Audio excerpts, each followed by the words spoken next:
de estar ahí al lado, mano con Lázaro Ross, con Felipe Alfonso.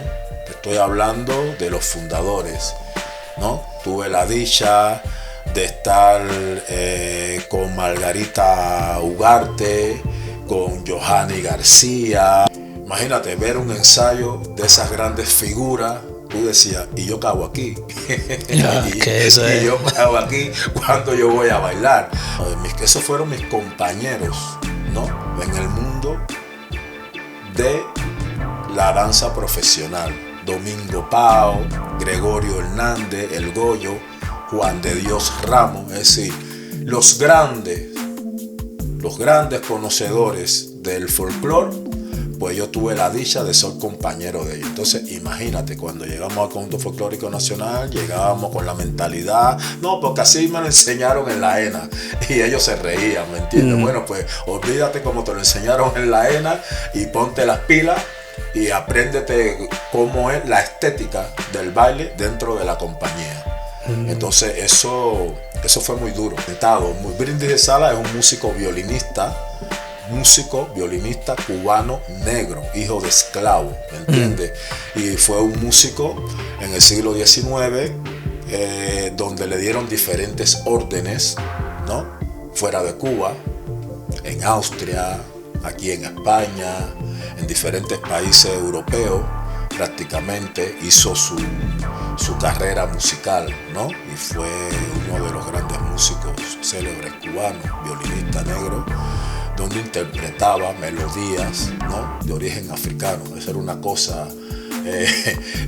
cosa de Brindis de Sala, que a la hora de tocar como que nadie entendía lo que estaba tocando, porque parece que entraba en trance.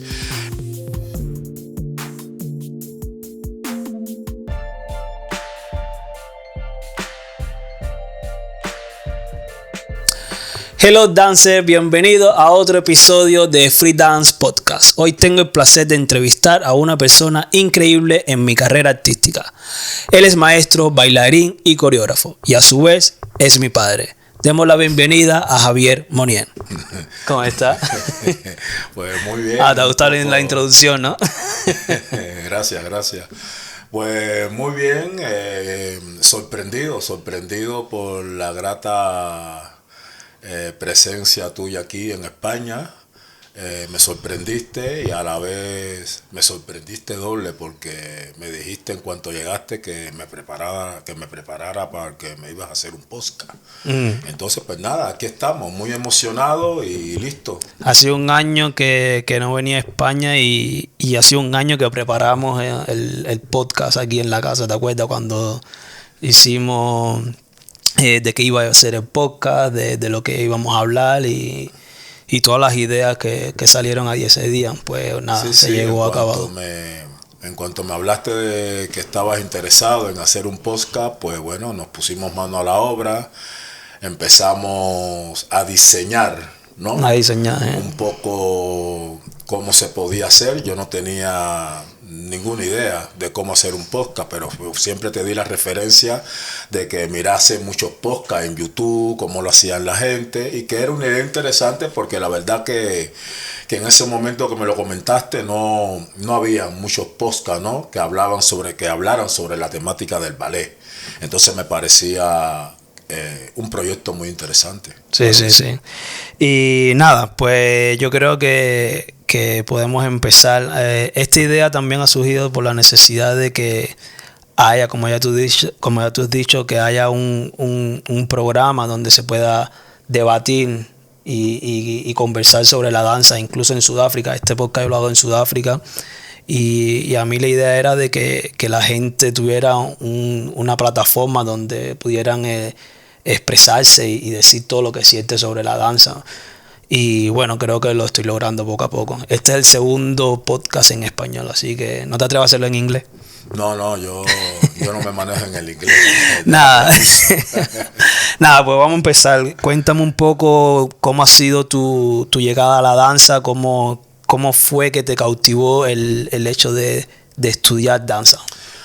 Bueno, mira, tenemos que empezar desde el principio, ¿vale? Cuando te hablo desde el principio, te hablo desde mi infancia. Yo siempre, desde niño, tuve mucha inquietud, ¿no? Con el tema del baile, con el tema de los tambores. Era una cosa que me llamaba mucho la atención. Yo recuerdo que cuando era niño y mi mamá me llevaba a algún cumpleaños, ya yo era el primero que quería bailar con las niñas. Me encantaba bailar. Bailaba fatal, pero me encantaba bailar. Entonces, bueno, eso se me fue despertando. Y una vez que ya estoy ya en la escuela primaria, ¿no? Creo que en el 5º o 6º grado, tú sabes que en las escuelas se hacen esos programas de actividades, sí, no sé cómo se llama aquí ahora, pero bueno, esas actividades culturales, ¿no? Donde los niños aprenden danza, aprenden a pintar, esas historias, pues bueno, pues yo me apunté en el grupo de danza de la escuela. Que me acuerdo, bueno, que empezamos con una pequeña coreografía de un merengue dominicano y después pasamos a bailar la tumba francesa y la carabalí y suama.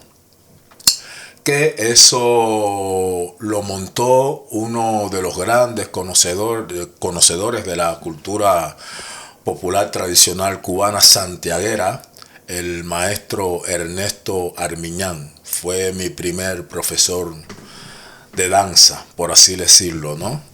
Entonces, bueno, me apunté en ese grupo, hicimos diferentes actividades en la provincia, fuera de la provincia, llegamos a ir a festivales, llegamos a La Habana en el Festival Mundial de la Juventud. Eso fue en el año 78. Y bueno, ahí me empecé a desarrollar aficionadamente, ¿no? Como un niño aficionado. Y así fue mi primera incursión en la danza. Recuerdo que, bueno, yo estaba semi-internado en aquella época. Entraba a la escuela a las 8 de la mañana y salía a las 5 de la tarde. Pues en ese preámbulo de tiempo, después de la comida, porque era un semi-internado, yo me acuerdo que yo me escapaba de las clases y me iba a lo que hoy es el conjunto folclórico de Santiago de Cuba, porque lo hacían en una casona colonial. Entonces esa casona colonial tenía unos ventanales tipo arco, ¿no?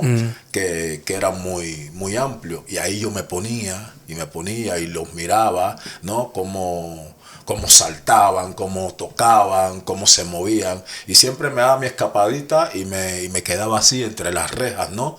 Mirando los ensayos de lo que hoy es el Conjunto Folclórico Nacional de Santiago de Cuba, porque yo soy santiaguero, no soy habanero, yo soy guajiro, yo soy del monte. Y entonces, bueno, eso me llamó más la atención hasta que un día la escuela se fue de campamento pioneril y fueron de La Habana, ¿no? De la escuela, porque en aquella época, estoy hablando finales de los 70, en aquella época el país necesitaba artistas, ¿no? Nuevas generaciones de artistas, ya sea en el mundo de la danza, en el mundo de la música, en el mundo de las artes plásticas. Entonces iban por las provincias, ¿no? Captando a niños, ¿no? Que tuviesen condiciones.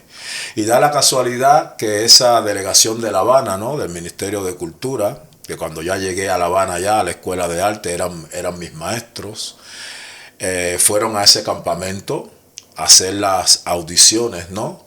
Para niños que tuviesen condiciones en cuestión de baile, de la danza, porque el país necesitaba desarrollar, ¿no? La cultura en ese momento.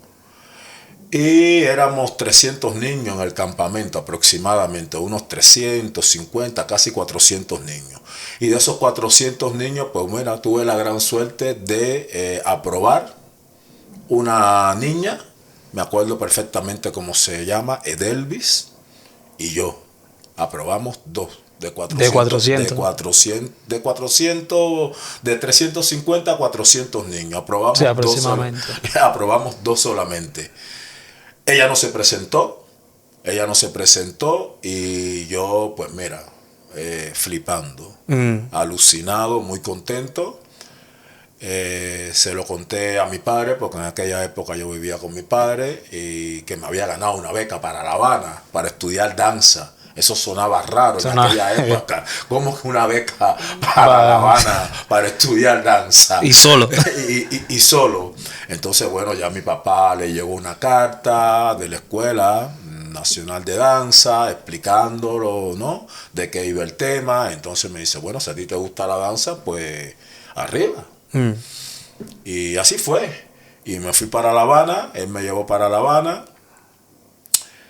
Entré en la Escuela Nacional de Danza, ahí hice los estudios de la secundaria, porque claro, cuando yo estaba en Santiago de Cuba era casi terminando el sexto grado, es decir, que tendría aproximadamente unos 11 o 12 años. Y entro a la escuela ya nacional de danza con esa edad, ¿vale? Me acuerdo que en aquella época se hacían 6 años de danza. Hoy en día son 8. No, son 7 años, creo que son 7 años. Vale, es 8. Sí. Pero danza lo subieron a un año más. Hice mi carrera de danza. Ahí me gradué. Cuando me gradué con muy buenas notas. Cuando me gradué, pues bueno, como todo bailarín que está estudiando, ¿no? Ya sea un conservatorio o en una escuela, ¿no?, especializada en la danza, pues lo que quiere es graduarse e irse a la vida profesional como bailarín en una compañía. Pues en aquella época yo no tuve la gran suerte, ¿no?, cuando me gradué, de integrar una compañía inmediatamente, ¿no? No habían plaza. Mi plaza estaba destinada para lo que hoy en día es danza contemporánea de Cuba. En aquella época se llamaba danza nacional de Cuba o danza moderna de Cuba, algo así. Ahora le han cambiado el nombre. Mi plaza estaba destinada allí, pero no había plaza en ese momento y me mandan de nuevo para la región oriental. No para Santiago de Cuba, pero me mandan para Bayamo, para una escuela de instructores de arte. Pues ahí hice, ¿no?, la pedagogía en danza, ¿no?, como profesor. Hice un año, hice un curso. Me acuerdo que aprobé a todo el mundo. No quería tener un arrastre, ¿no?, de alumnos que no aprobaran la asignatura. Yo era profesor de técnica de la danza. Esa escuela era la escuela de instructores de arte El Yarey. El Yarey. Yarey. Eso está en Jiguaní, en la ciudad de Bayamo. Ahí hice un curso, aprobé a todos los chicos para que nadie me suspendiera. Y por la madrugada me escapé. ¿Pero te escapaste para dónde? Para la terminal de ómnibus y me fui para La Habana, porque yo lo que quería era bailar. Eso no lo sabía. Sí, eso fue una jugada maestra. No solamente fui yo, lo hizo otro compañero mío de mi grupo. Mandaron a 2 para Yarey, a Rido Méndez y a mí. Y dije, mira Rido, vamos a probar a todo el mundo y vámonos para La Habana por la madrugada. Y nada, imagínate, eso era una montaña, una loma. Tuvimos que llamar un taxi, cuadrarlo todo para que el taxi no viniera. Yo creo que ahora los compañeros míos, ¿no?, los profesores de Yarey que están oyendo, si están oyendo este podcast, pues se van a enterar cómo fue la trama. Nada, alquilamos un taxi, el taxi nos fue a buscar por la madrugada, nos montamos en el taxi, ahí para la terminal de ómnibus. Ya el otro día ya estábamos en La Habana. Cuando llegamos a La Habana, yo voy a danza para ver si ya a danza contemporánea de Cuba, para ver si ya mi plaza está, pero no había plaza. Y bueno, pues me quedé fuera, pero inmediatamente dije, mira Rido, vamos para el folclórico a hablar con Teresa González. En aquella época la directora del Conjunto Folclórico Nacional de Cuba era Teresa González, más conocida por Teresita, ¿no?, la maestra Teresita, formadora de innumerables generaciones de bailarines y la creadora de la técnica del folclore ¿no? Ella creó una técnica para Poder enseñarle a los... para enseñar. Metodológicamente. Sí, para enseñar los movimientos folclóricos, pero técnicamente, ¿me entiendes? Hace poco ha salido un libro que habla sobre eso, sobre la técnica del folclore en Cuba. Entonces, pues nada, hablamos con Teresita y da la casualidad que en el Conjunto Folclórico Nacional... pero espera, vamos a ir por partes. Ahí llega ya al conjunto folclórico, pero quiero saber un poco más de cómo fue tu entrenamiento. ¿Tenías condiciones para en la danza? Vale. ¿Eras disciplinado? ¿O cómo fue ese proceso tuyo de llegar a la escuela de danza? Fue un proceso duro. Imagínate que éramos niños, ¿no? Que veníamos de las provincias, donde prácticamente vivíamos en la escuela. Yeah. ¿Me entiendes? Ya después al otro curso me rescata una tía mía, ¿no? Una prima hermana de mi padre que vivía en La Habana, y ella se hizo responsable de mi situación en La Habana, y bueno, yo me iba algunos fines de semana para su casa, pero en realidad hacíamos vida en la escuela. ¿Qué quiere decir esto? Que la escuela era nuestra casa, los niños eran nuestros hermanos, los profesores eran nuestros padres, los cocineros era toda una familia. ¿Si era disciplinado? No. Estuve casi a punto de que me echaran de la escuela, creo que en 3 ocasiones. Me peleaba mucho, no sé por qué, pero también me pasaba en la escuela primaria, estando en Santiago de Cuba, me pegaba mucho, no sé, siempre estaba en lío. Pero bueno, lío de cosas de niños. De niños, ¿no? sí. No... creo que era un poco indisciplinado. Siempre me hacían consejos disciplinarios, sí, y esta historia, me mandaban a buscar a los padres. Y bueno, en ese aspecto, si es lo que quieres saber, disciplinado. No, pero disciplinado en el sentido de a la hora de la clase, sí, entrenabas bien. No, ahí sí. ¿Sabes? Sí. Tenía las condiciones, porque hay veces que, por ejemplo, no tienes condiciones, pero si te esfuerzas mucho, sí, puedes lograr el objetivo. Hay otros que no tienen condiciones. Pues mira, yo era un estudiante de danza que no tenía condiciones. Hay estudiantes de danza que tienen condiciones naturales. Eso. Por ejemplo, que tienen una elasticidad en el cuerpo que te ponen la pierna a 180 grados, ¿me entiendes?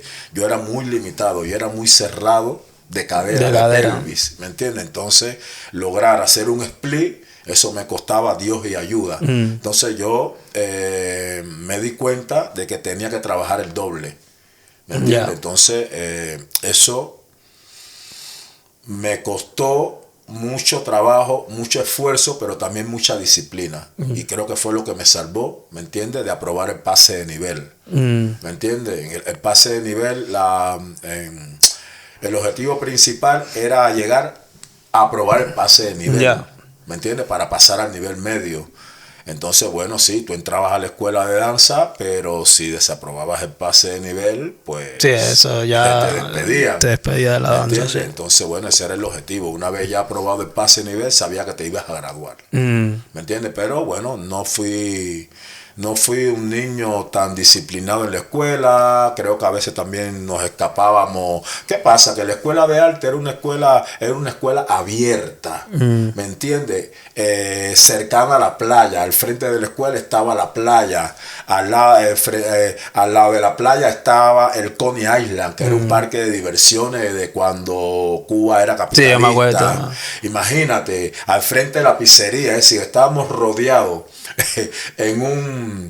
geográficamente, ¿me entiendes? En un entorno muy propicio y muy, imagínate, lleno de vida. Lleno de vida para un niño solo en una escuela. No era una escuela que estaba cerrada, que no podía salir. Es decir, que tú podías salir a la calle, ¿me entiendes? Una escuela abierta, gracias a Dios. Entonces, no íbamos a la playa, no íbamos al Coney Islands, no íbamos a la pizzería. Esa era la vida, ¿no? Pero era una vida muy alegre, era una vida muy sana, Pero bueno, para serte sincero, no era un niño disciplinado. Pero en la especialidad sí era un niño disciplinado y con muy buenas notas. Pero muy currante, muy trabajador. Y bueno, ya terminando la escuela, pasaste 13 años en el Conjunto Folclórico Nacional de Cuba. ¿Qué fue qué momento fue o qué aprendizaje tuviste ahí en el Conjunto Folclórico? Mira, muy buena pregunta. El Conjunto Folclórico Nacional de Cuba fue la gran escuela, ¿vale? ¿Por qué fue la gran escuela? Bueno, uno sale graduado de la ENA, ¿no? Pero no sale graduado con ese conocimiento como profesional. Ese mayor aprendizaje es cuando llega a una compañía. Entonces, en el Conjunto Folclórico Nacional, cuando yo llegué, imagínate, llegamos con lo que habíamos aprendido en la escuela. Nos enfrentábamos a un monstruo enorme. ¿Por qué? Porque cuando yo llegué al Conjunto Folclórico Nacional, los bailarines que habían en el Conjunto Folclórico Nacional, tuve la gran suerte de conocer a los fundadores, a la primera generación, ¿no? Que eran los fundadores, los que fundaron la compañía en el año, creo que en el año 62, ¿sabes?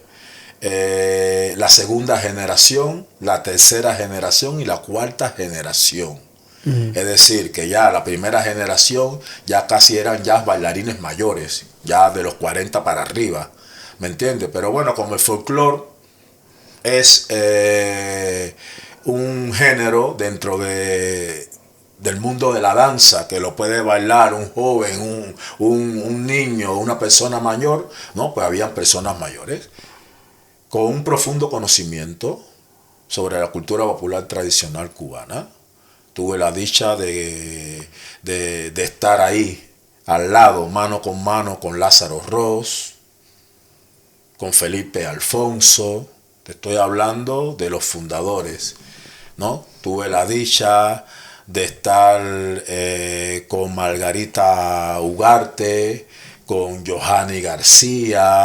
Esos fueron mis compañeros, ¿no? En el mundo de la danza profesional. Domingo Pao, Gregorio Hernández, El Goyo, Juan de Dios Ramos, es decir, los grandes conocedores del folclore, pues yo tuve la dicha de ser compañero de ellos. Entonces, imagínate, cuando llegamos al Conjunto Folclórico Nacional, llegábamos con la mentalidad, no, porque así me lo enseñaron en la ENA, y ellos se reían, ¿me entiendes? Bueno, pues olvídate como te lo enseñaron en la ENA y ponte las pilas y apréndete cómo es la estética del baile dentro de la compañía. Entonces eso fue muy duro. Hay mucha diferencia en lo que es de la ENA a Conjunto. Hay mucha diferencia. Entonces, hoy en día el folclore en la ENA se trabaja casi al mismo nivel que la compañía, porque ya hay profesores de la compañía que van a la escuela a enseñar el folclore, ¿me entiendes? Pero antiguamente eran los profesores, alumnos mismos que se habían graduado de la ENA, que lo ponían de profesor, pero era muy duro ponerse al nivel, ¿no? De esos bailarines con tanta experiencia, ¿no?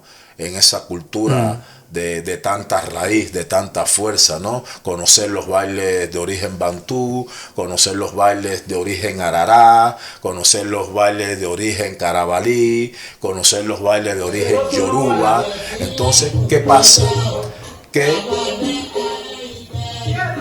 eran bailarines sacados, ¿no?, de esa vivencia folclórica, porque cuando se crea el Conjunto Folclórico Nacional de Cuba, ¿me entiendes?, es una gran audición que se hace, y ahí entraron zapateros, limpiabotas, panaderos, albañiles, con mucho conocimiento de los bailes folclóricos, ¿no? Así se creó el Conjunto Folclórico Nacional de Cuba, con personas del pueblo, con gente humilde, con obreros. Ningunos, ¿me entiendes?, pasaron una escuela, ¿no? Pasaron la escuela de la calle. ¿Sí? Eran bailadores de la calle, del foco cultural. Bailadores que te bailaban en una fiesta ¿no? Nosotros le decimos una fiesta, un tambor de santo, que es una fiesta para las deidades, ¿no? De origen africano. Entonces, con esa gente me codié, con esa gente bailé, con esa gente aprendí, le preguntaba. Entonces tuve la gran suerte de conocer, ¿me entiendes?, a los verdaderos conocedores de lo que hoy es representativo, ¿no? En la cultura cubana. En la cultura cubana con respecto al folclore. Tuve esa gran suerte. ¿Y qué bailarín, cuando entraste, qué bailarín te inspiraba más a seguir los pasos? Mira, habían varios bailarines, porque muchos tenían diferentes cosas, ¿me entiendes? El folclore es una amalgama de movimiento, de expresión, ¿no? De sentimiento. Entonces sí, la compañía tenía una estética a la hora de bailar, ¿no? A la hora de llevar el folclore, ¿no?, al teatro. Había que tener una estética, todo el mundo tenía que bailar igual, todo el mundo tenía que mover el torso igual, ¿no? Pero en el salón, ya en una clase, ¿no?, cada cual bailaba como lo sentía. Entonces, pues yo tenía distintos referentes dentro de la compañía, ¿me entiendes? Me fijaba mucho en Domingo Pao, que es un bailarín con mucha creatividad a la hora de bailar. Domingo empleaba su supraconciencia, lo llevaba más allá, ¿me entiendes? Y había que verlo en la pista bailar. En ese momento que él estaba bailando una columbia o estaba bailando un palo, ¿no?, improvisaba en ese momento, y eso me gustaba de Domingo, ¿me entiendes? La capacidad que tenía de improvisar. También un referente para mí era Johanny García, ¿no?, el primer bailarín de la compañía. Para mí Johanny García era un bailarín muy elegante a la hora de bailar. Me gustaba la elegancia. Otro referente para mí era O'Farrill, ¿no? O'Farrill también, primer bailarín de la compañía, pero tenía otro estilo de baile, más crudo, ¿no?, más de pueblo. Es decir, que habían diferentes, ¿no?, bailarines referentes para mí. Cada uno tenía su cosa, tenía su magia, ¿me entiendes? Pero, y eso lo recibí, es una gran influencia que yo tengo hoy en día. Yo tengo un pedacito de cada uno de ellos, ¿cómo no? ¿Y cómo fue? Porque tú llegaste a ser solista de la compañía, ¿verdad? Sí. ¿Qué tan difícil fue alcanzar esa categoría de solista? Bueno, imagínate que cuando yo entré a la compañía porque estando todos ellos era imposible. Imposible. Eso fue muy complejo, eso fue muy difícil, ¿no? Por lo menos para mi generación, ¿no? Creo que yo soy de la sexta o la séptima generación de bailarines en el Conjunto Folclórico Nacional de Cuba. Imagínate que cuando yo entré, según ellos, no se hacían evaluaciones hace un montón de tiempo. Entonces el que entra es un cuerpo de baile raso, ¿no? Y cuando te toque bailar, ¿no? Y si quieres bailar, pues tienes que estar pendiente al ensayo, si hay un hueco, decir, yo me lo sé, ¿me entiendes? Entonces tenía que estar siempre en el ensayo, aunque no te pusiesen a bailar, pero casi aprendértelo todo en ese momento. Imagínate ver un ensayo de esas grandes figuras, tú decías, ¿y yo qué hago aquí? y yo me hago aquí cuando yo voy a bailar. Pero bueno, sí, te ponían poco a poco, cuando ya vas cogiendo ya la estética, ¿no?, que requiere las coreografías en la compañía, va cogiendo ese estilo, ¿no? Ya te van poniendo a bailar, te van haciendo papeles pequeños, pero ya vas entrando ya en el mundo escénico, ¿no?, que es muy importante. Y nada, pasaron los años y era cuerpo de baile. Y a medida que te vas esforzando, van viendo, ¿no?, que tú tienes posibilidad y te van dando papelitos, ¿no?, Mira, hoy en la temporada que viene, pues apréndete el papel solista de Ogún. Pues, o si no, llegas un día, ves en la pizarra, ¿no? La programación y voy a hacer la Columbia. Solista de la Columbia. Voy a ser solista dentro de la danza de los apalencados, que era la danza más fuerte, ¿no? Que hay en la compañía coreográficamente. Mira, voy a bailar con fulano de tal que es solista. Así que ya bailar, ser cuerpo de baile y bailar al lado de un bailarín solista. Ya eso era, ya sabes, ya marcaba mucho ya. Eso marcaba mucho, ¿me entiendes? Porque ya no te sientes cuerpo de baile. Y eso te motiva, ¿me entiendes? A seguir superándote, a seguir creciendo, hasta que un día, pues llega el gran día, que llegan las evaluaciones y evalúan a todo el mundo, ¿no? En una función. Y te suben de categoría o te bajan de categoría. Pues yo tuve la suerte, yo me enteré que me subieron a solista en mi última gira aquí en España, en el año 98. Me acuerdo perfectamente que estábamos en el Teatro de la Vaguada, en Madrid, el Teatro de Madrid, que está en la Vaguada.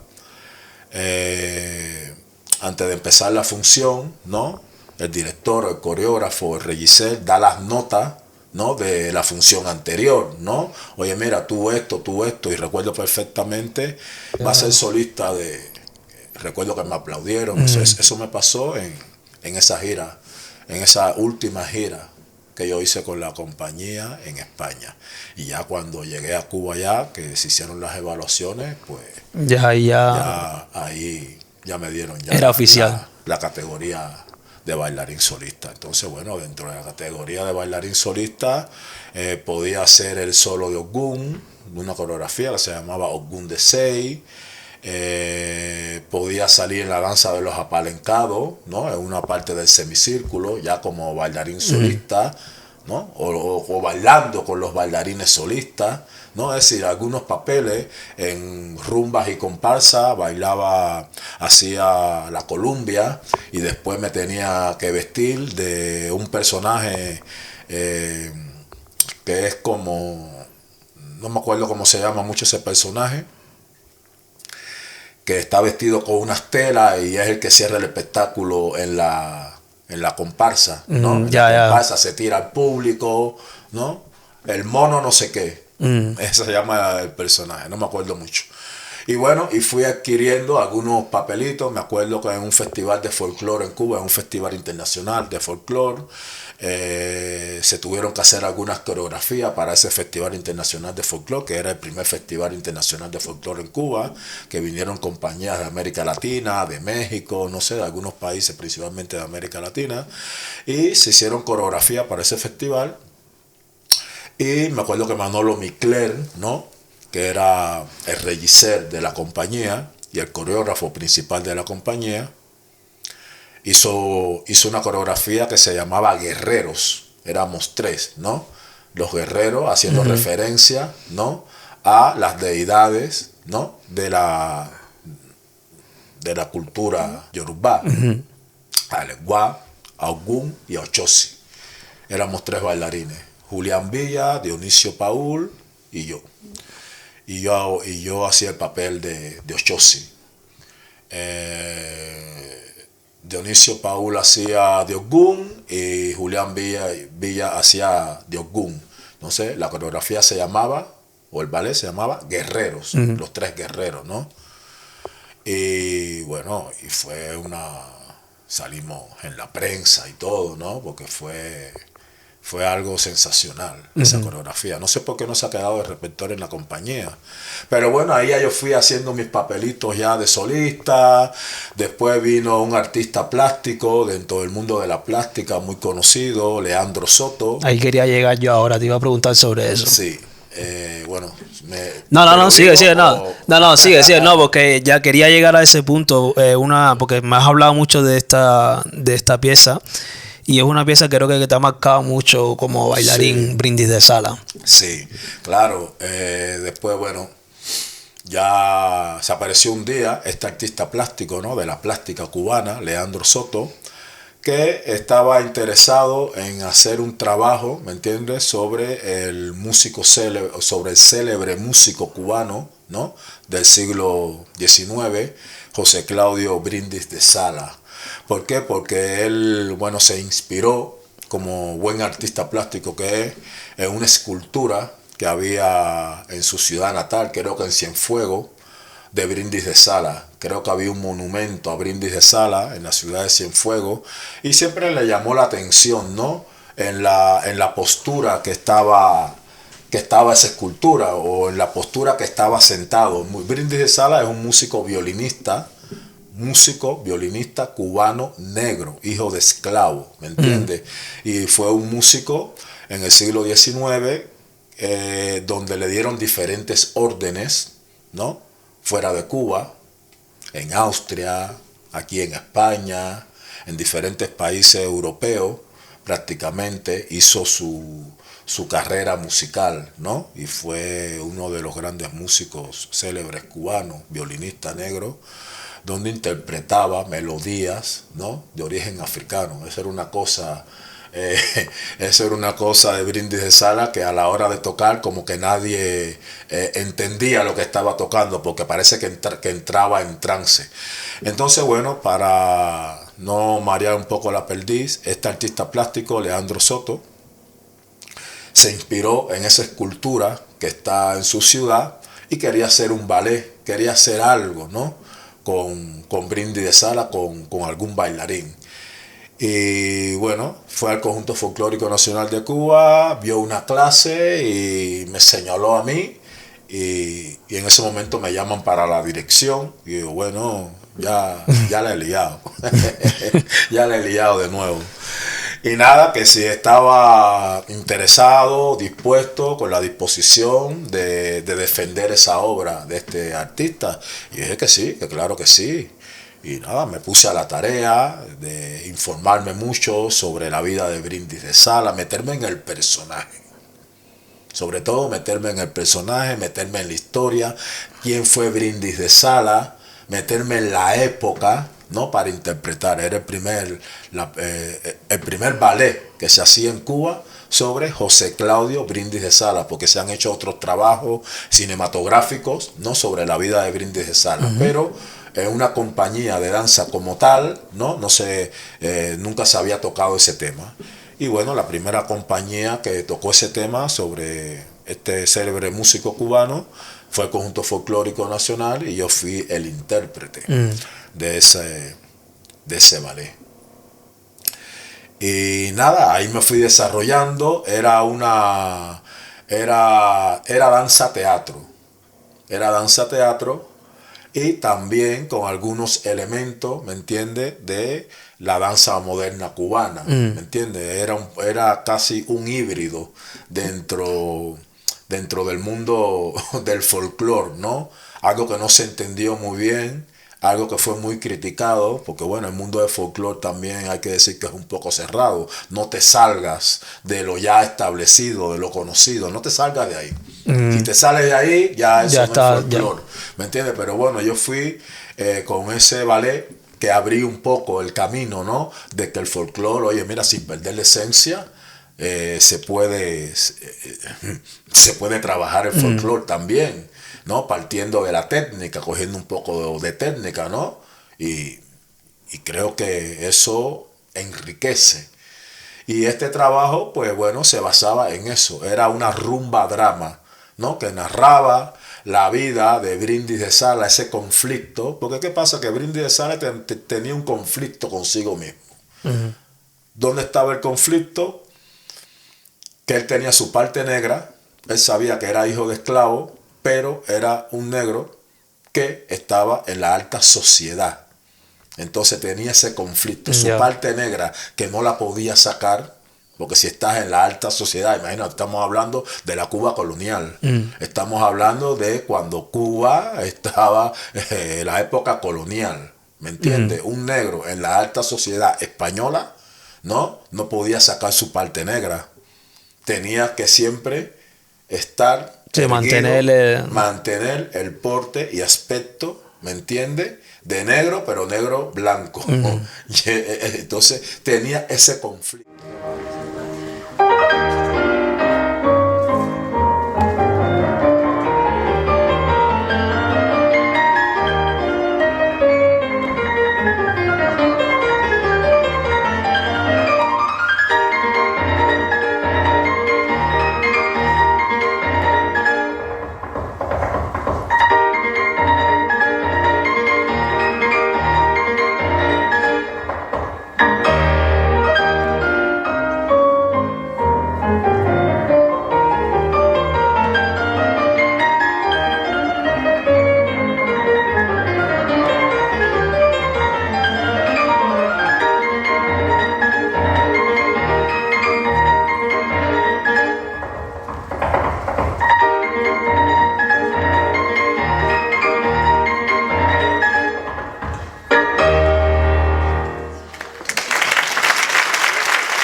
Y a la hora de él hacer sus conciertos, sus interpretaciones, ¿me entiendes? Como que sí tocaba la música clásica cubana, pero a la vez hacía un rompimiento y tocaba la música negra, que ahí la gente se quedaba, ¿qué pasó? ¿Me entiendes? Entonces entraba en un trance. Y parece que tenía una habilidad inmensa, ¿no? En la ejecución del violín, donde le llamaban el Paganini negro, ¿no?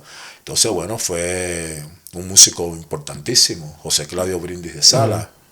Y aún lo es, ¿no? Dentro de la cultura, ¿no? Dentro de la música, ¿no?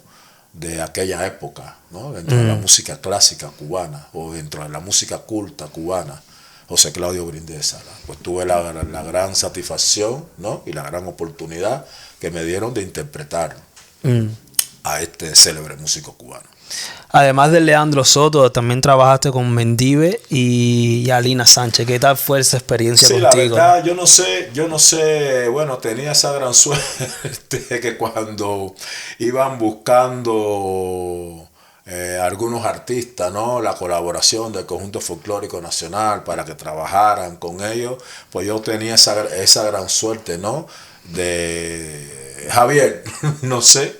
Y bueno, sí, estuve trabajando, fui uno de los primeros bailarines o modelos, ¿no?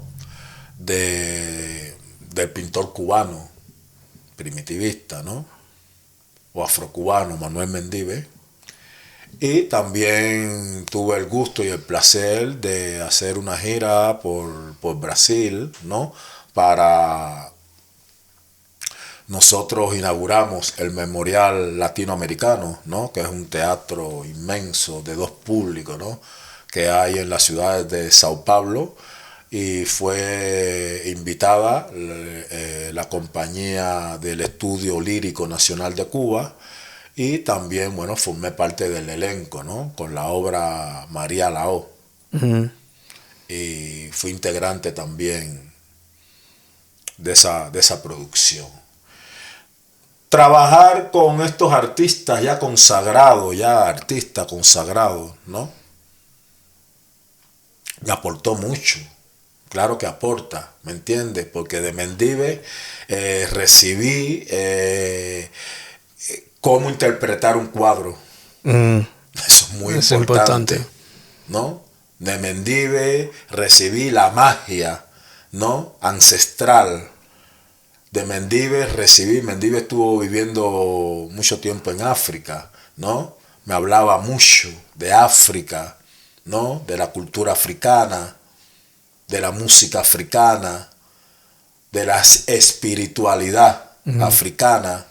Entonces eso lo recibí de Mendive, ¿me entiendes? Con el Estudio Lírico Nacional, pues recibí la otra parte de la cultura cubana, que es la lírica, ¿me entiendes? El espectáculo, el canto lírico, ¿no? Es decir, que bueno, aprende cositas que no solo te queda ahí en el mundo de folclore, ¿no? Se te va desarrollando la mente, vas viendo cómo otros coreógrafos, ¿no? Trabajan en otras compañías.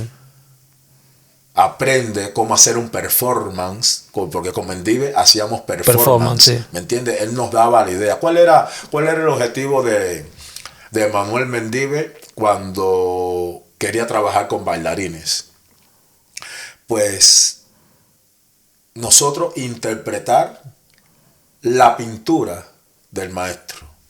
Es decir, eso que está en los cuadros del maestro, esos personajes mágicos que hace Mendive, que solamente lo hace Mendive, teníamos que transformarnos en esos personajes. No bailar danza. Cuidado.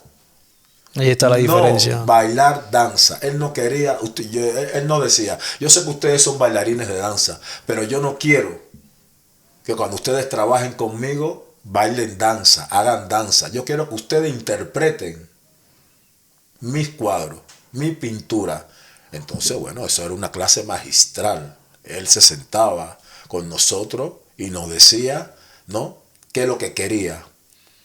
Y con Mendive, pues mira, tuve el privilegio de ir a Estados Unidos, estar 6 meses por aquí, por Europa, hasta llegar a la Bienal de Venecia, ¿vale? Yo he bailado en la Bienal de Venecia, yo he bailado en el Kennedy Center, en Washington, ¿vale? Yo he estado en los mejores museos del mundo con Manuel Mendive. Entonces la experiencia con Mendive ha sido muy fructífera para mí. Sí, no. Ha sido una experiencia que jamás voy a olvidar. Entonces, en el mundo del performance, ¿me entiendes? Cómo nosotros podíamos entender, ¿no? Llegar a entender lo que Mendive nos quería decir. Dime tú. Él no quiere que bailemos danza, pero nosotros lo que hacemos lo que saben es hacer bailar es danza, ¿no? Ya sea contemporánea o folclórica. Entonces, esa interpretación la teníamos que llevar al mundo teatral, al mundo del teatro. ¿Me entiendes? Entonces, ahí es cuando te das cuenta de que hay un panorama muy amplio en las artes escénicas, ¿no? Tanto en la música como en el teatro, como en la danza. Todo va de la mano. Todo Claro, va sí, de la mano. Entonces, bueno, fueron momentos Qué bien. inolvidables. Qué bien, qué bien. Y una vez que llegaste ya a España, ¿cómo fue eso, el adaptarte a la danza aquí en España? Porque es totalmente diferente Europa a América Latina. ¿Eso cómo Mira, fue para ti? A ver, yo cuando tomé la decisión de ya venirme, yo no me quedé aquí en España, ¿vale? Yo vine con la compañía, trabajamos en el teatro, creo que tuvimos un mes de gira aquí en España, después la compañía regresó, pero yo tenía que irme a Dinamarca a dar unos cursos de folclore. Pues llegué a Dinamarca, hice lo que tenía que hacer y nada, regresé a Cuba. Regresé a Cuba porque tenía que seguir con la compañía. Pero estando aquí en España, yo había conseguido una carta de invitación. Cosas de la vida, ¿me entiendes? Conseguí una carta de invitación, entonces cuando yo regreso a Cuba, presento la carta de invitación de España en el Ministerio de Cultura para que me hagan el visado y todo el papeleo, toda la burocracia. Y cuando regreso de gira con la compañía, que creo que fuimos a Estados Unidos, ya tenía ya el visado de España. Entonces nada, pedí permiso en la compañía de una semana o 15 días para venir a España, que quería dar unas clases. Y nada, y era el pretexto de reunirme con mi novia, ¿me entiendes? Con la madre de mi hijo. Y así fue. Y ya cuando llegué a España, pues bueno, me dice la directora, Teresita, la directora de la compañía, oye, mira, si no vienes en tal fecha, pues te tengo que dar de baja, ¿me entiendes? Porque no podemos estar esperando por ti ni nada de eso. Pero bueno, ya pudo el amor, estaba enamorada. Y yo, mira, no te preocupes, dame de baja que yo no regreso. Pero en aquella época te podías hacer artista independiente, ¿me entiendes? Y aproveché esa ley por el Ministerio de Cultura, me hice artista independiente y era un trabajador de la cultura en el extranjero, ¿me entiendes? Yo seguía trabajando, ¿no? Tenía que donarle al gobierno cubano en el año, creo que 100 euros, algo así, para seguir vinculado, ¿no?, al sistema cubano. Y era un trabajador de la cultura, pero en Europa. Y así transcurrió. ¿Qué pasó? Cuando llegué aquí, pues yo no vine con eso de que ahora cuando llegue a España pues voy a dar clase, me voy a poner, porque yo sabía a lo que venía. Es una cosa muy difícil, ¿me entiendes? Es que la danza aquí en España es complicado. Ya. Hay muchos bailarines formados, españoles, ¿no?, que tienen que irse a Alemania, se tienen que ir a otra parte del mundo porque parece que la danza aquí no se valora. Entonces yo vine con la idea de hacer cualquier cosa. Lo que pasa es que venía sin papeles, ¿me entiendes? Entonces si estás en un país sin papeles, hasta que no tengas los papeles no puedes más hacer difícil, mucho. ya. Se hace muy difícil, ¿no? Entonces nada, empecé a trabajar como todo el mundo, de albañil, de lo que apareciera, de camarero, de dependiente en una tienda, en lo que apareciera por debajo, por la izquierda. Y es bueno que digas eso, porque hay muchos bailarines de esta nueva generación que no, que hacer o trabajar en otra cosa, de camarero o de lo que sea, es como más visto, y eso no es malo. Bueno, al final de todo es como otro aprendizaje que tiene. Exactamente, es que no te queda otra, no puedes irte a un país, ¿me entiendes?, y estar durmiendo las 24 horas del día, ¿me entiendes? Pues tienes que hacer algo, Ya. tienes que hacer algo, es tu sustento, no Ya. puede ser una carga, ¿me entiendes? No puede ser una carga. Entonces, bueno, pues lo que hiciese falta. Ya. Lo que hiciese falta, hasta que te llegan los papeles y bueno, ya tienes un permiso de trabajo, ¿no? Y ya, bueno, dice, bueno, vale, o me quedo en la construcción o me dedico a lo mío. Pues bueno, yo tuve años, creo que 3 años aproximadamente, haciendo cosas que no tenían que ver con el perfil mío, ¿no? Ya. Como bailarín. Hacía algunos bolitos, pero eso era esporádicamente. No estaba entrenado, no era como en Cuba, ¿me entiendes? Que el entrenamiento es todos los días, 8 horas de entrenamiento. Aquí no, aquí llega y no estás entrenado. Ya. Entonces sí, haces bolo en una discoteca, lo que sea, pero eso no quiere decir que estés en forma. Estaba fuera de forma. Hasta que decidí, gracias a Dios, dije, mira, un día me metí en la construcción haciendo los túneles de los huecos del tren. Aquello era horroroso, eran 60 metros bajo tierra, horroroso. Y turno por la mañana y turno por la noche. Por la noche échate toda la madrugada en eso. Era horroroso, llegaba a la casa destruido con un dolor de espalda. No podía ni caminar, la ciática, todo. Me salieron los 7 males. Cuando me di cuenta de eso, de que estaba tirando ya lo poco que me quedaba de juventud en la construcción, las manos, ya sabes, toda ceniza del cemento, terrible. Me di cuenta de eso y dije, no, me voy a dedicar a lo mío. Hasta el día de hoy.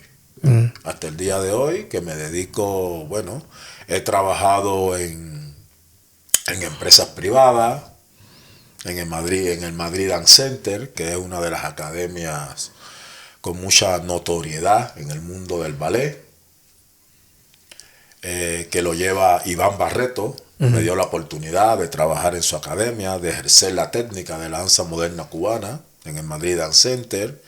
También tuve la oportunidad de trabajar en el Instituto Superior de Danza, en la Fundación Alicia Alonso, como profesor de técnica también. Y así, en compañías, ¿no? En compañías de flamenco. He hecho muchas colaboraciones y siempre, una vez que decidí dedicarme ya al mundo de la danza, siempre he estado vinculado a la danza. No la puedo dejar. Antes que me hagas la pregunta, ya te la respondo ya. La danza me lo ha dado todo, ¿vale? Tanto emocionalmente, profesionalmente, espiritualmente, materialmente.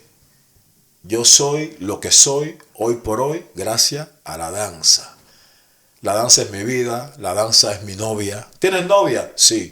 Ah, ¿cómo se llama? Se llama danza. ¿Cómo que se llama danza? Sí, es la danza. Ah, pero, ¿qué hace? Nada, mira, ella hace tondiu, ella hace demi-plié, ella hace salto, ella baila pogun, ella baila para el lenguaje. ¿Me entiendes? Ah, qué interesante, sí. Mi novia tiene todas esas vertientes. Se llama danza. Tengo pareja. Tengo pareja. Pero mi pareja da la gran casualidad, ¿no? Que es bailarina también. Ejerce. La vamos a tener pronto también en el podcast. También ejerce la danza. Entonces ella entiende lo que estoy diciendo. ¿Me entiendes? Entonces esa es mi primera novia. La danza, me lo ha dado todo. Gracias a la danza yo soy quien soy. Entonces no puedo traicionar a la danza. Si yo traiciono a la danza, me estoy traicionando a mí mismo. ¿Me entiendes? Estoy traicionando lo que yo estudié. Yo no critico a nadie. Yo sé que yo tengo colegas que hemos estudiado y se dedican a otra cosa. ¿Me entiendes? Que ya no ejercen la profesión. Pero yo no puedo. No puedo traicionar a la danza. Claro. Una pregunta que te quería hacer, conocemos un poco más lo que ha sido como tu carrera artística. Y ahora vamos a la parte un poco más como maestro y coreógrafo.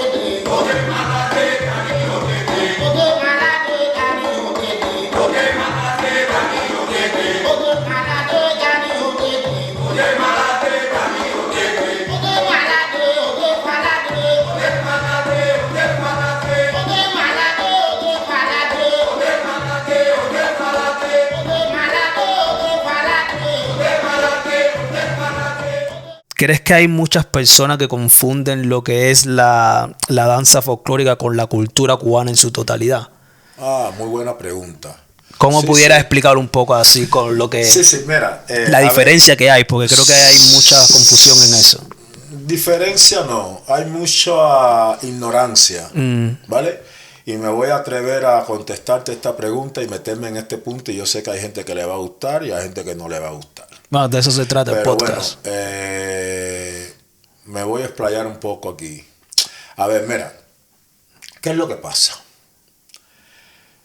Muchos cubanos que han salido de Cuba, ¿me entiendes?, han encontrado en otros países la salvación, ¿me entiendes?, de trabajar dando clases de baile, ya sean profesionales, aficionados o empíricos, ¿me entiendes? En mi caso, ¿me entiendes?, yo llegué, como ya te conté, y empecé a trabajar en lo que sea, ¿me entiendes? Pero bueno, mi profesión, lo que yo estudié es la danza, es decir, que tengo derecho de ejercer, ¿me entiendes?, en cualquier parte del mundo.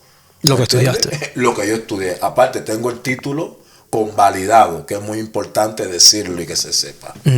¿Vale? Yo tengo el título homologado, convalidado no, homologado aquí en España. Mi título es de Instituto Superior, ¿me entiendes?, de arte, en la especialidad en arte folclórico, ¿me entiendes? Eso yo lo tengo homologado, es decir, que no tengo ningún tipo de problema.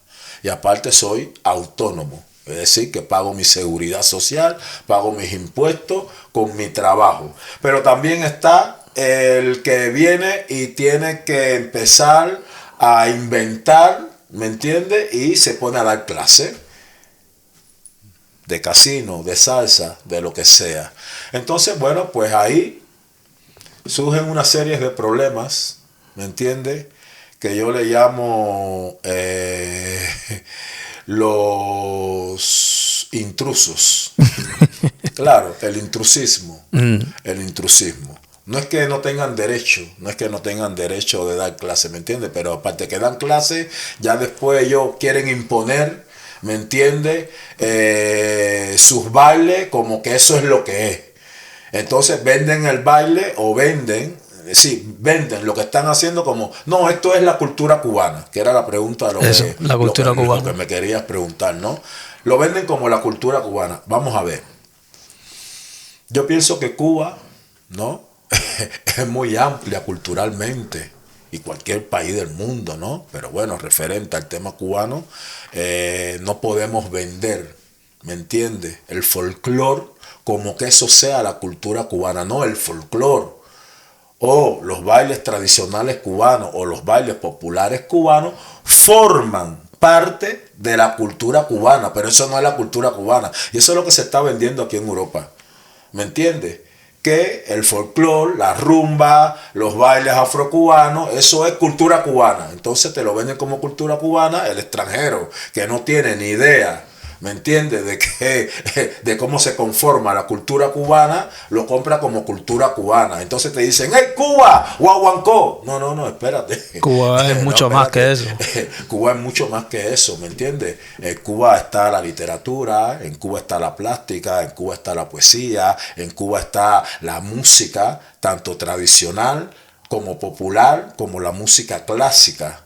¿Me entiendes? Clásica cubana, está la danza, la contradanza, ¿me entiendes? El danzón, la lírica, ¿me entiendes? En Cuba hay intelectuales, pensadores, en Cuba hay poetas, es decir, en Cuba hay actores, hay cineastas, es decir, que la cultura cubana es muy amplia. Tú no puedes vender, ¿me entiendes? Un género o un apéndice de la cultura cubana como cultura cubana. Y cada vez que yo oigo, no, porque la cultura cubana, y me hablan del folclore, no, porque la cultura cubana, no, porque la cultura cubana, hey, un momento, vamos mal, estamos vendiendo, ¿vale? El folclore como que en Cuba todo el mundo baila folclore, y hay cubanos que no se identifican con el folclore. Eso es importante. Hay cubanos que no se identifican, que no los representa el folclore, los representa otra cosa. ¿Por qué? Porque la cubanía es muy amplia. Que Cuba tiene una identidad cultural muy marcada. Vale. Que tiene una identidad cultural muy de raíz, muy fuerte, porque la cultura de raíces africanas y la cultura hispánica es una fusión, es una mezcla. Pero aparte de la cultura de raíces africanas y de cultura hispánica, también entraron los chinos, entraron los árabes, entraron los judíos, entraron italianos. Es decir, que Cuba es una amalgama de cultura. Entonces, vender la rumba, vender el afrocubano, cuando hablo de afrocubano, ¿me entiendes? Me refiero al género, ¿me entiendes? De los bailes, los cantos y la música de origen africano, ¿me entiendes? Como que esa es la cultura cubana, estamos cometiendo un error. Cuba es más que eso. Que eso entra dentro de la cultura cubana, sí, pero esto no es la cultura cubana, ¿me entiendes? Entonces lo quieren encasillar como que el folclore es la cultura cubana, como que la timba es la cultura cubana, ¿me entiendes? Entonces hay un enredo ahí entre la timba, el casino, la salsa, ¿me entiendes? Total. Oye, que cada cual baile como le dé la gana.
Claro. Si el baile es empírico y es del pueblo, ¿me entiendes? Claro. Y se manifiesta como la gente lo quiera hacer. Entonces, bueno, no sé si te he contestado. Sí, totalmente.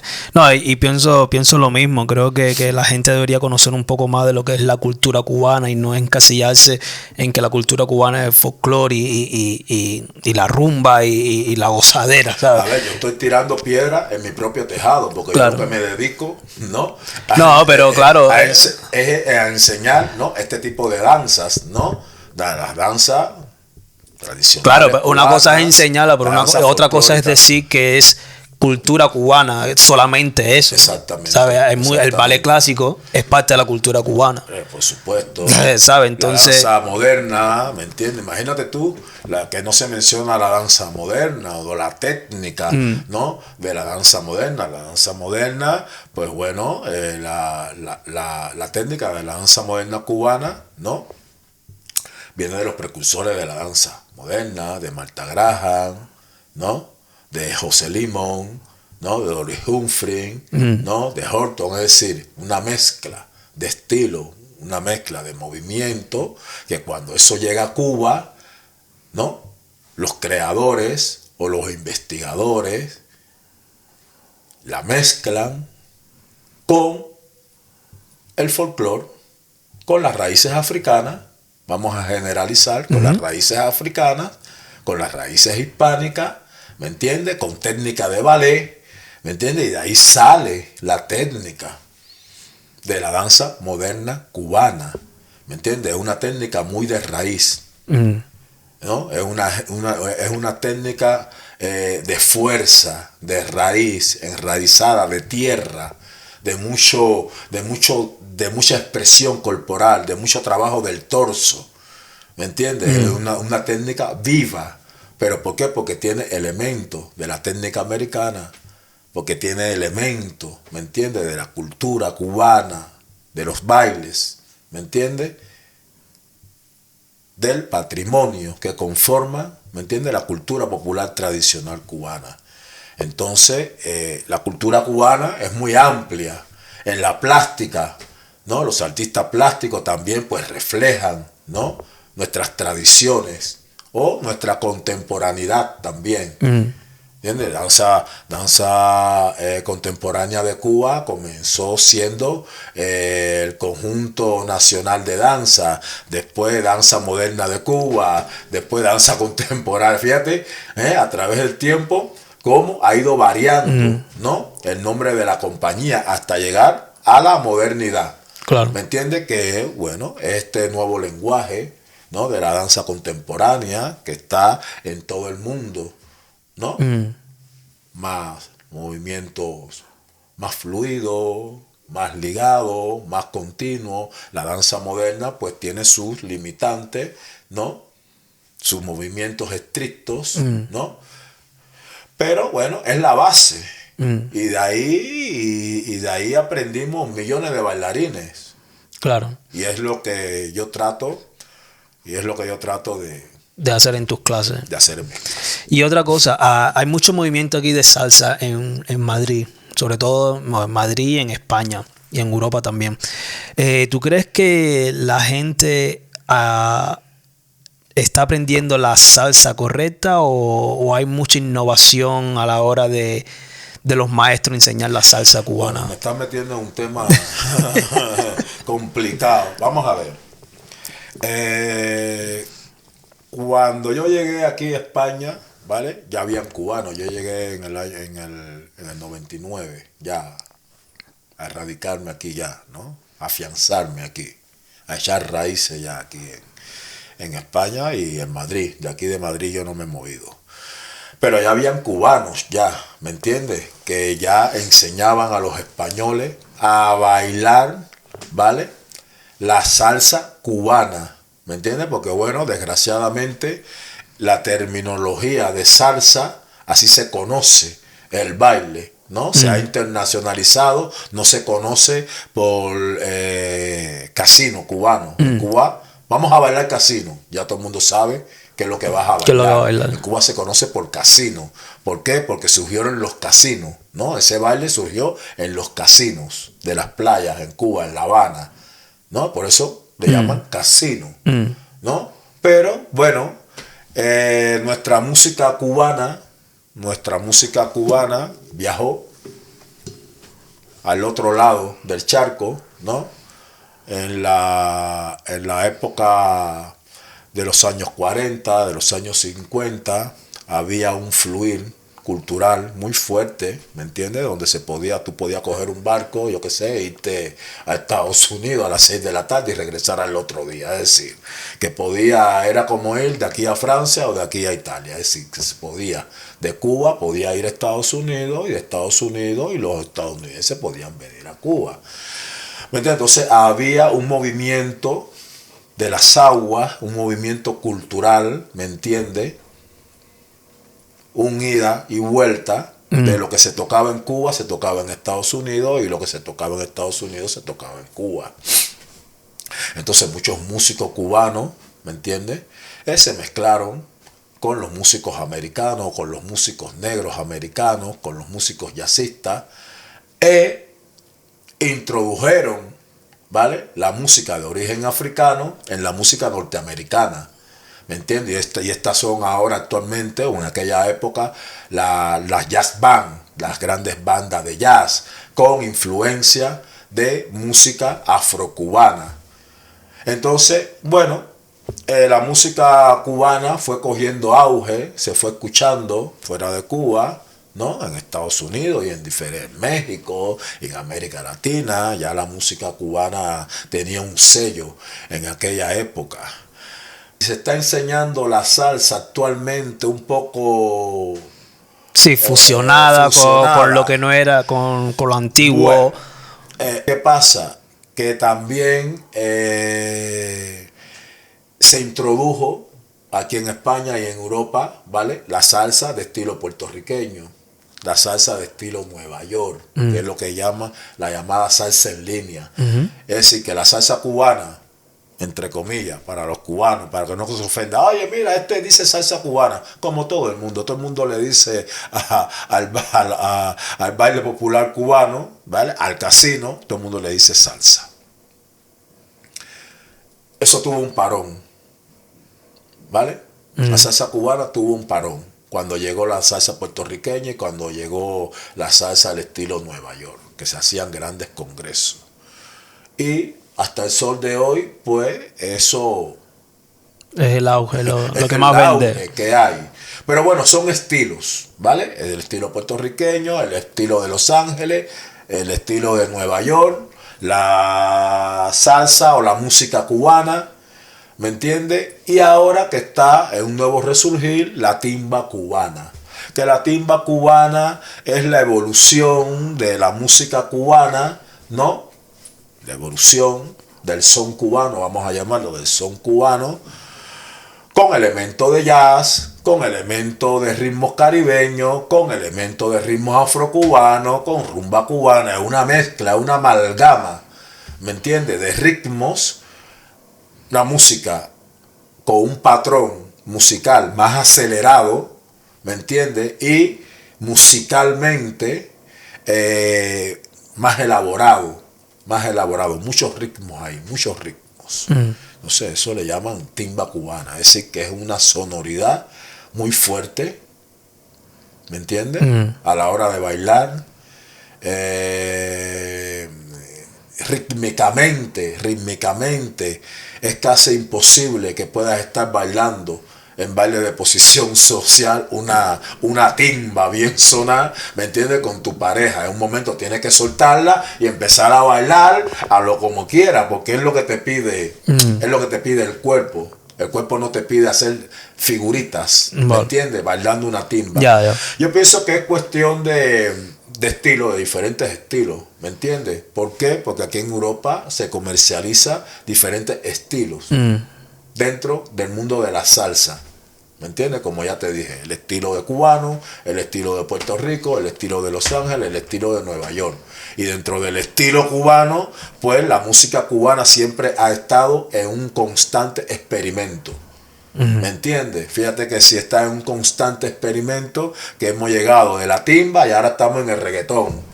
Ahora es timba con reggaetón y mañana te levantas y no sé qué estilo será, ¿me entiendes? No sé si timba con abacuá o timba con arará, no lo sé. Ya. Pero desde que yo tengo conocimiento, ¿no?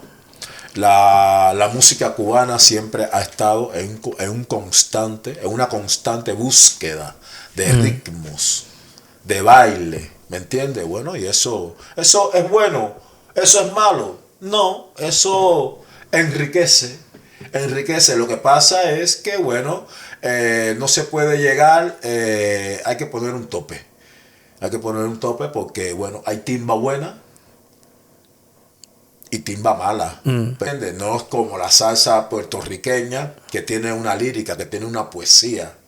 ¿Me entiendes? La timba cubana, los músicos cubanos, los cantantes cubanos, los compositores cubanos se tienen que revisar un poco a la hora de componer. Claro. Porque dentro de la estridencia de la música, del piano, los tambores, el bajo, el saxofón, la trompeta, la campana, todo el mundo suena a la misma vez. Ya eso es muy complicado para un estudiante europeo que quiera bailar, ¿me entiendes? Salsa cubana. O casino cubano. Es complicado porque no saben dónde va a coger el tiempo, en qué tiempo va a entrar. Claro, porque todo está sonando a la vez. No oye la clave, de momento oye la clave, pero se va de clave. Es un lío. Pero hay timba buena y hay timba mala. Pero la música, ¿por qué ha proliferado y por qué ha triunfado otra salsa que no sea cubana, la puertorriqueña o la salsa de Nueva York, ¿no? Porque tiene otro patrón. La cadencia es diferente. ¿Me entiendes? Si improvisa el piano, pues es el piano. Y los demás instrumentos bajan. Si improvisa las congas, es la conga. Baja el piano, ¿me entiendes? Entonces se escucha todo.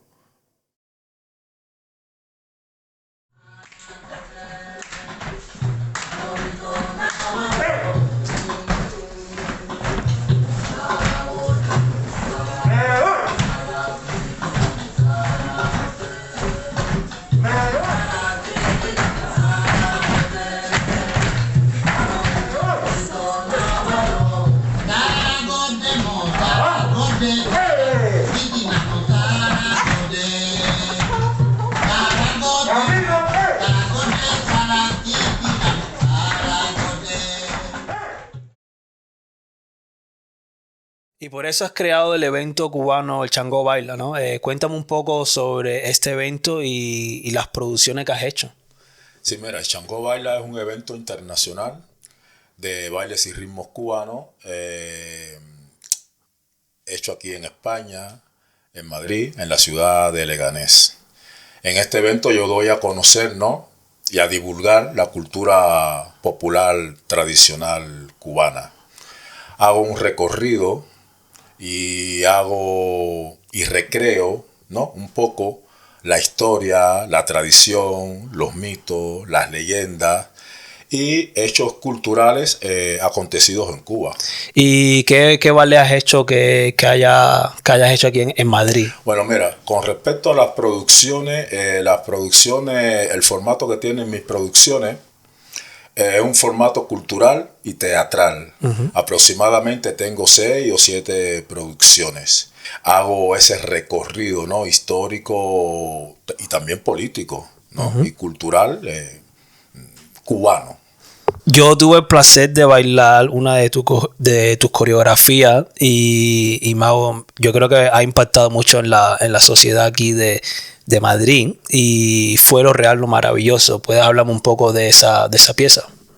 Mira, Lo Real Maravilloso es uno de los trabajos más interesantes que yo he hecho. ¿Por qué? Porque Lo Real Maravilloso, así lo dice el nombre, es una conexión entre lo divino y lo material, que está muy presente en la idiosincrasia del pueblo cubano.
a la vez hago una actualización, ¿no?, de arquetipos tradicionales.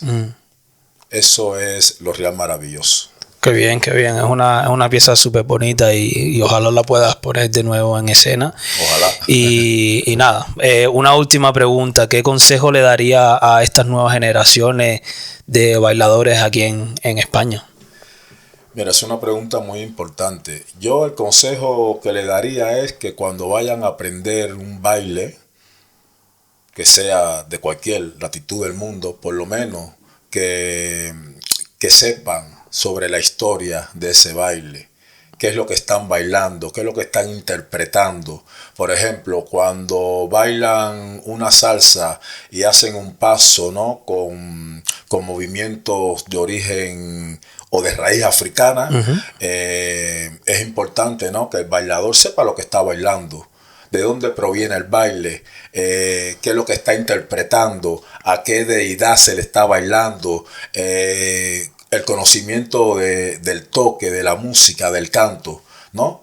Que indaguen, ¿no?, que profundicen, que estudien, ¿no?, la cultura, ¿me entiendes?, tradicional y popular de cualquier país o de cualquier latitud del mundo. Es muy importante que el bailador, ¿no?, se quede con esa esencia. Ese es el consejo que yo le daría. Muy bien, muy bien. Bueno, ya ustedes saben, bailadores, tomen el consejo y espero que lo apliquen. ¿Cómo te has sentido? ¿Te has sentido bien? Muy bien, muy bien. Yo creo que hemos abarcado todo y bueno, a la gente le gustará el podcast. Así que nada, muchas gracias de nuevo. Pues muy bien. Pues nada, nos vemos. Muchas gracias por mirar otro podcast. Recuerden de suscribirse y darle like y nos vemos en la próxima.